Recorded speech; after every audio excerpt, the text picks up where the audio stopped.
dans cette salle pour parler de sa religion et pour parler de ses créatures. Et le thème que nous allons essayer de nous appesantir au-dessus est la coopération, la fédération des associations au sein de la communauté. Nous savons tous, chers frères dans la foi, que la communauté musulmane a plusieurs associations et chacun visant un secteur d'activité bien précis. La chose la plus importante d'entrée de jeu, l'islam table toujours sur la nécessité de toujours se regrouper. C'est pour cela que lorsque vous méditez sur les textes juridiques, vous verrez que Allah Azza wa Jalla, à chaque fois que lorsqu'il veut parler à la communauté, il parle toujours au nom du groupe. Lorsque vous voyez Ya ayyuhalladhina amanu a été évoqué dans le Coran près de 89 fois. Ya ayyuhan nas 25 fois. Ya bani Adam 5 fois. Le prophète sallallahu alayhi wa sallam, lorsqu'il voyageait et qu'il voyait que ses compagnons se dispersaient un peu de partout, il disait Mali arakum izin. Pourquoi je vous vois disperser?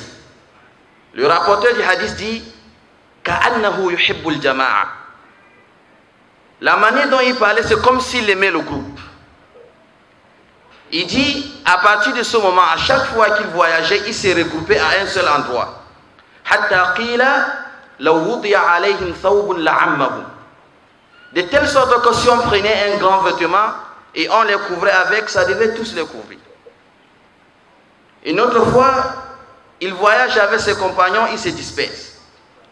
Il dit Inna tafarruqakum fi hadhihi al-awdiyati wa shi'ab innama dhalikum min ash-shaytan. Il dit vos dispersions dans ces vallées viennent du shaytan.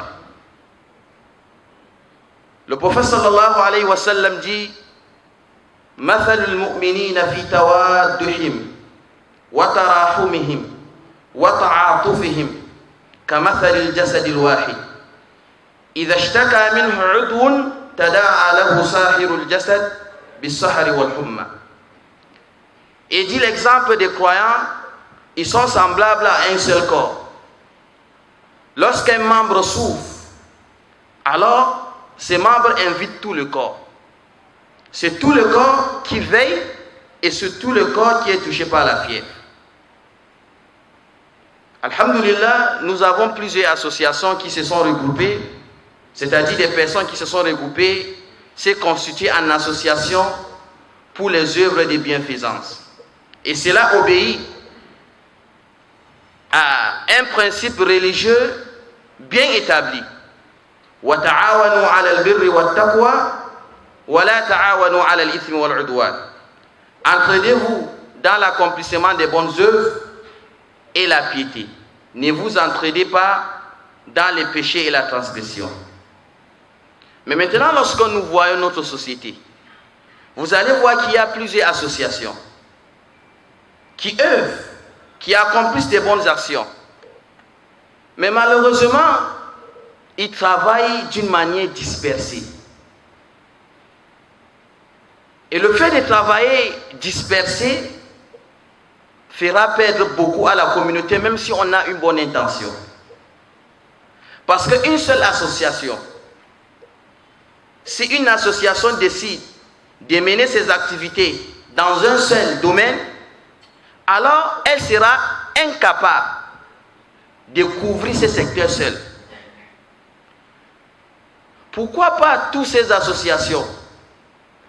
Pourquoi ne vont-ils pas se réunir et voir tous ces secteurs d'activité? Nous cherchons l'association qui est plus implantée sur ces domaines et nous, le reste, on l'accompagne. Et lorsqu'on vient vers un autre secteur, les autres associations se regroupent pour accompagner l'association qui est plus implantée ou bien qui a une base plus solide dans ce secteur. À ce moment, nous serons plus forts. Et pour comprendre mieux cela, nous allons un peu essayer de voir les avantages de créer une fédération. Et lorsqu'on dit fédération ou coopération, cela ne veut pas dire qu'une association perdra son identité ou bien son patrimoine. Non, c'est une entraide, c'est un accompagnement. On marche ensemble pour un seul but. Dans cette salle, pour parler de sa religion et pour parler de ses créatures. Et le thème que nous allons essayer de nous appesantir au-dessus est la coopération, la fédération des associations au sein de la communauté. Nous savons tous, chers frères dans la foi, que la communauté musulmane a plusieurs associations et chacun visant un secteur d'activité bien précis. La chose la plus importante d'entrée de jeu, l'islam table toujours sur la nécessité de toujours se regrouper. C'est pour cela que lorsque vous méditez sur les textes juridiques, vous verrez que Allah Azza wa Jalla, à chaque fois que lorsqu'il veut parler à la communauté, il parle toujours au nom du groupe. Lorsque vous voyez Ya ayyuhalladhina amanu, Ya ayyuhalladhina amanu a été évoqué dans le Coran près de 89 fois. Ya ayyuhan nas 25 fois. Ya bani Adam 5 fois. Le prophète sallallahu alayhi wa sallam, lorsqu'il voyageait et qu'il voyait que ses compagnons se dispersaient un peu de partout, il disait Mali arakum izin. Pourquoi je vous vois disperser? Le rapporteur du hadith dit Ka'annahu yuhibbul jama'a. La manière dont il parlait, c'est comme s'il aimait le groupe. Il dit, à partir de ce moment, à chaque fois qu'il voyageait, il s'est regroupé à un seul endroit. Hatta qila law wudiya alayhim thawbun la'ammahum. De telle sorte que si on prenait un grand vêtement et on les couvrait avec, ça devait tous les couvrir. Une autre fois, il voyage avec ses compagnons, il se disperse. Il dit Inna tafarruqakum fi hadhihi al-awdiyati wa shi'ab innama dhalikum min ash-shaytan. Il dit vos dispersions dans ces vallées viennent de shaytan. Le prophète sallallahu alayhi wa sallam dit مثل المؤمنين في توادهم وتراحمهم وتعاطفهم كمثل الجسد الواحد إذا اشتكى منه عضو تداعى له سائر الجسد بالسهر والحمى. Et dit l'exemple des croyants, ils sont semblables à un seul corps. Lorsqu'un membre souffre, alors ces membres invitent tout le corps. C'est tout le corps qui veille et c'est tout le corps qui est touché par la fièvre. Alhamdulillah, nous avons plusieurs associations qui se sont regroupées, c'est-à-dire des personnes qui se sont regroupées, s'est constituées en association pour les œuvres de bienfaisance. Et cela obéit à un principe religieux bien établi. Wa ta'awanu 'ala al-birri wat-taqwa wa la ta'awanu 'ala al-ithmi wal-'udwan. Entraidez-vous dans l'accomplissement des bonnes œuvres et la piété. Ne vous entraidez pas dans les péchés et la transgression. Mais maintenant, lorsque nous voyons notre société, vous allez voir qu'il y a plusieurs associations qui œuvrent, qui accomplissent des bonnes actions. Mais malheureusement, ils travaillent d'une manière dispersée. Et le fait de travailler dispersé fera perdre beaucoup à la communauté, même si on a une bonne intention.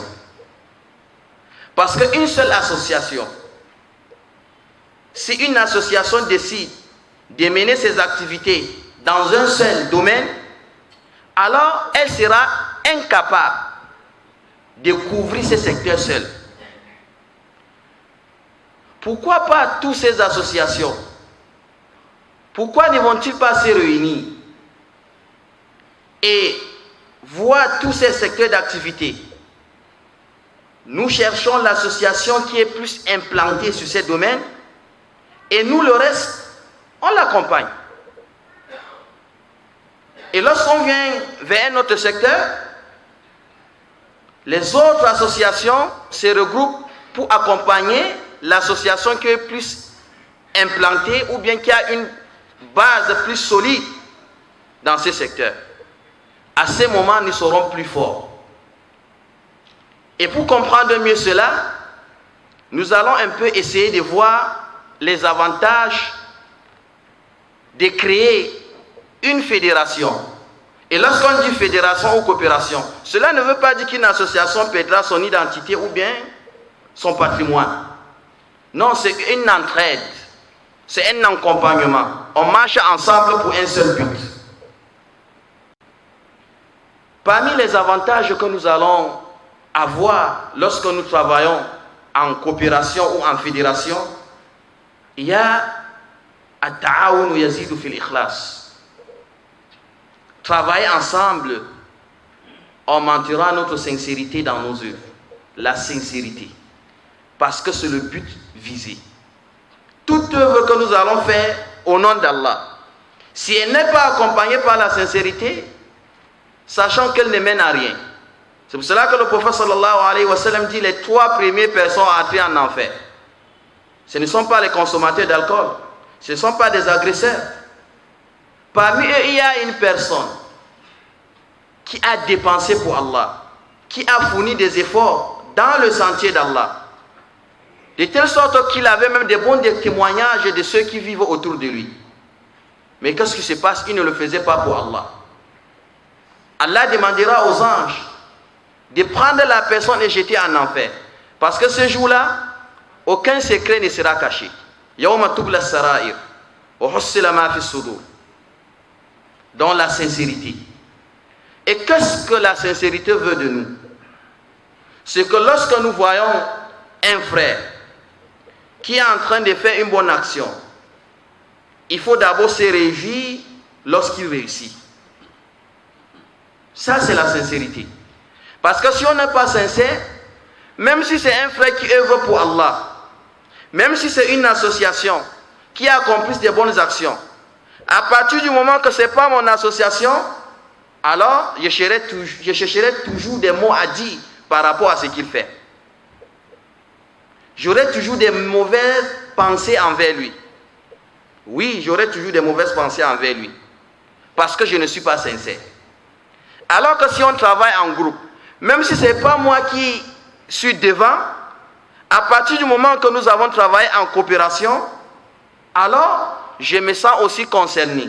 Même si les gens ne m'ont pas vu d'une manière directe, celui pour qui j'ai travaillé m'a vu, c'est Allah. Oui, Allah m'a vu. Et le message d'Allah dit Ad-dalu ala al-khayri kafa'ilihi. Tout celui qui indique vers un bien, c'est comme si c'était lui-même qui l'avait effectué.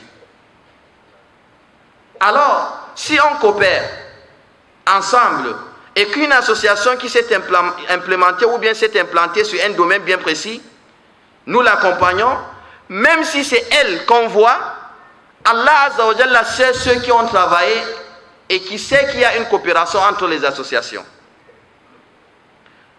Et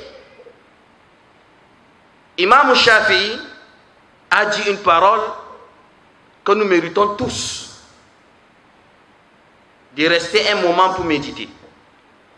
Il dit Wadittu anna an-nasa amilu bi hadha al-ilm wa lam yansibu ilayya minhu harfan. Imam Shafi'i, il a enseigné, il a propagé la science. Il a dit mais son souhait aurait été que les gens apprennent cette science sans qu'on ne sache que c'est lui qui a enseigné. Donc si mon association travaille pour les bonnes actions, œuvre pour les bonnes actions, si nous accompagnons une association et que peut-être dans la coopération j'ai été un peu masqué, mais Allah a vu, et si je l'ai fait pour Allah, il me donnera des récompenses indiquées. Donc at-ta'awun yazidu fil ikhlas. La deuxième, at-ta'awun yujaddidu at-taqa. La coopération ou bien la fédération renouvelle l'énergie. Parce que lorsqu'une association travaille seule, à un moment, on est épuisé. On est fatigué. C'est pour ça que vous allez voir plusieurs associations commencer. À un moment donné, vous n'entendez même pas parler de cette association. Mais lorsque les associations, plusieurs associations se réunissent, à ce moment, ça sera difficile de se dissoudre. Ou bien de ne pas produire. Parce que l'association n'est pas seule, c'est plusieurs associations qui travaillent ensemble. Même s'il y a une association qui fléchit un peu, cela ne se fera pas ressentir. Donc, il y a aussi ce qu'on appelle lorsque vous travaillez en coopération, la production sera plus importante. Ce que 10 associations produiront sera différent de ce qu'une seule association a produit. Ça, c'est sûr. Il y a ce qu'on appelle aussi tashilul amali wa taysiruhu. Cela facilitera les activités, la concrétisation des projets. Si on est nombreux, le travail devient facile. Mais si on est seul, c'est compliqué. Mais s'il y a une mise en commun des ressources financières, ressources humaines,